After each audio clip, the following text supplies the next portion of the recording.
தனது பேட்டியை விஜய்க்கு எதிராக சிலர் கட்டமைக்க முயற்சிப்பதாக குற்றம் சாட்டியுள்ள நடிகர் அஜித்குமார், விஜய்க்கு எப்போதுமே நல்லதை நினைத்து இருக்கிறேன் என்று விளக்கம் அளித்துள்ளார். கரூர் சம்பவத்திற்கு தனிநபர் மட்டுமே காரணமில்லை, நாம் அனைவருமே காரணம்தான் என்று நடிகர் அஜித்குமார் அண்மையில் தெரிவித்தார்.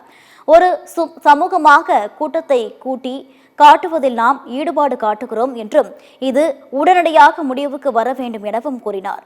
அஜித்குமாரின் இந்த கருத்து வைரலாகி பெரும் கவனம் பெற்றது.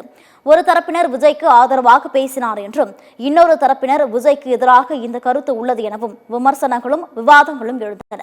இந்த நிலையில் இதுகுறித்து விளக்கம் அளித்துள்ள நடிகர் அஜித்குமார், கரூர் சம்பவம் துரதிருஷ்டவசமான என்றும், இதற்கு முன்பு ஆதி சினிமா தியேட்டரில் நடந்துள்ளது என்றும், பெங்களூரு கிரிக்கெட் மைதானத்தில் நடந்துள்ளது எனவும் குறிப்பிட்டுள்ளார். பொது வெளியில் எப்படி நடக்க வேண்டும் என்ற விதிமுறைகள் தான் உள்பட அனைவருக்கும் பொருந்தும் என்றும் கூறியுள்ளார்.